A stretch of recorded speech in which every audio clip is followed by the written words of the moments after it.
Bypassi i Shkodrës vjen përbat me dëmtime të shumta të vazhdueshme infrastrukturore, të cilat po kthejnë në rrezik serioz për qytetarët, shqetësim mbetet shkatërrimi bariera mbrojtëse ku ka ngjella dhe parmaket nënsor në disa segmente të bypassit të dëmtuar, duke krijuar pasiguri për banorët që kalojnë çdo ditë në këtë aks rrugor. Një tjetër problem është edhe mungesa e ndriçimit dhe për këtë qytetarët shkodran kërkojnë ndërhyrje nga institucionet përgjegjëse.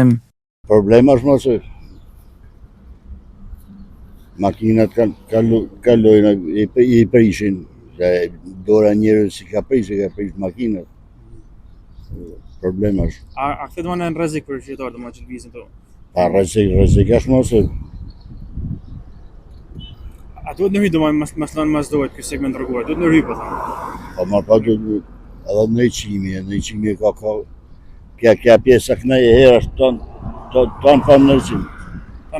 Der të pasaret aty. A bëjmë aksidentesh? Po normal. Kjo të që shqetësimi po, normal, atë nuk e zet normalisht. Inshallah pa i bjen në bashki se i ka për i parë. Duhet në hy domon. Edhe që të ardhet me i ushtru vetë kujdes, sidomos drejt ustemjeteve. Nas PS ashtu si.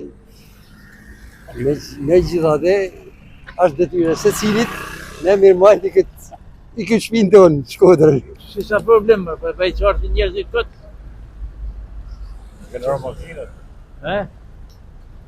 makinat. I ka rrë makinat, ndesh edhe i ka prish. A duhet në hy me rregullu?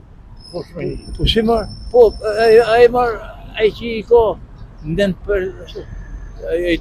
I kanë gatit i herë, ai kanë prish për. I kanë gatit i herë, i kanë prish për. Pa anej ma tonë, a ki po anej ma tonë? Po anej kanë prish vetë. Bypassi i Shkodrës duke së lënë harres dhe po dëmtohet ditë ditës.